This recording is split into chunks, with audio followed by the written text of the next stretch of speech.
pemerintah Provinsi Sumatera Barat bersama sejumlah pihak mulai membahas terkait rencana kelanjutan pembangunan jalan tol Padang Pekanbaru untuk ruas wilayah Sumbar. Dari rapat itu, ditemukan sejumlah persoalan untuk jalan tol ruas Payakumbuh Pengkalan. Terkait adanya persoalan ini, tim konsultan Japan International Cooperation Agency, JICA, Alex Mahdi mengatakan sehubungan adanya permasalahan pembebasan lahan, ada baiknya Pemprov Sumbar melakukan sejumlah tahapan, sehingga realisasinya berjalan dengan baik. Kita dari JICA yang hadir ini sifatnya adalah mensupport Kementerian PU dalam rencana pembangunan jalan tol ruas Pangkalan Payakumbuh.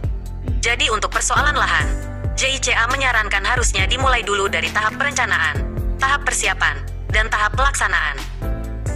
Saat ini kita masih berada dalam tahapan perencanaan. Itulah yang menjadi alasan kenapa harga tanah belum bisa kita sampaikan. Karena sangat beresiko, mengingat tahapan kita saat ini baru tahap perencanaan, katanya di Padang. Dia menyebutkan hal yang perlu diperhatikan agar pembebasan lahan tidak menimbulkan persoalan. Sedapat mungkin harus menghindari pemukiman. Bila tidak dapat terelakkan harus diminimalkan. Selain itu, kompensasi untuk orang yang terdampak harus diberikan kompensasi yang memadai. Jangan sampai merugikan masyarakat yang terkena pembangunan jalan tol. Kompensasi tersebut harus diberikan sebelum proses relokasi. Masyarakat terdampak harus dilibatkan dalam setiap tahap pembebasan mulai dari awal perencanaan sampai proses penggantian lahan, ungkapnya.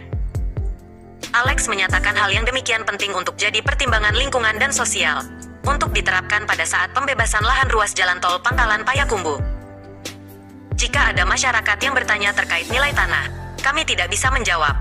Yang bisa kita jawab hanyalah berdasarkan UU 2/2012. UU CK 11/2020, PP 19/2021 dan Permen ATR BPN 19/2021, tutupnya.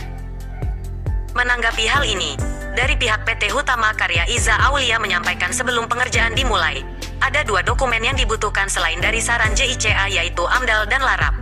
Untuk penyusunan LARAP disiapkan oleh tim dari JICA. Persyaratan dari JICA. Pada 2023 Indonesia memiliki batas mengajukan stagron ke JICA itu Juli tahun 2023. Artinya dokumen AMDAL dan LARAP tersebut harus telah diserahkan ke pihak JICA paling lambat Juli tahun 2023. Sementara itu, Gubernur Sumbar Mahyaldi mengatakan mendengar dari penjelasan dari tim JICA tentang pembebasan lahan itu, jelas bahwa tidak ada masalah yang tidak ada jalan keluarnya. Menurutnya agar suksesnya pembangunan tol dibutuhkan dukungan dari segala pihak.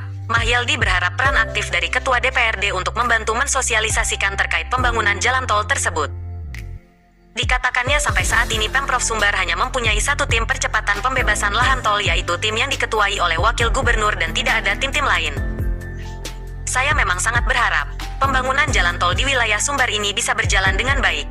Mengingat di Riau sudah resmikan tolnya, tinggal Sumbar saja lagi, kata Mahyaldi. Sementara itu, anggota DPRD Sumbar Evi Yandri Rajo Budiman mengatakan DPRD sudah beberapa kali ke lapangan dan sudah mendengar aspirasi dari pihak yang menolak dan sudah berkomunikasi dengan pihak Dinas BMCKTR Pemprov Sumbar.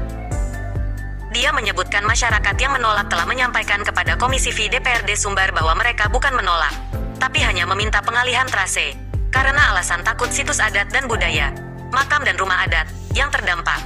Karena tidak mendapat respon dan tanggapan dari pihak pemerintah baik kabupaten maupun provinsi sehingga ini menjadi berkembang. Kita tentu tidak ingin terjadi proyeknya tuntas tetapi konsolidasinya masih menyisakan masalah. Kita tidak ingin laporan kepada gubernur hanya berdasarkan asal Bapak senang saja, jelasnya. DPRD menyarankan, harus ada pertemuan antara pihak yang menolak dengan pemerintah daerah agar semua menjadi jernih dan bisa dicarikan solusinya. Sampai saat ini kita belum mendapatkan data berapa persen masyarakat yang sesungguhnya terdampak. Kita tentu berharap proyek ini tidak menyisakan masalah. Jadi kalau belum ada kejelasan dari pihak yang terdampak terkait tuntutan dan keluhan mereka, jangan sampai aspirasi tersebut diabaikan dan jangan laporannya jangan asal gubernur senang saja, sebut Evi.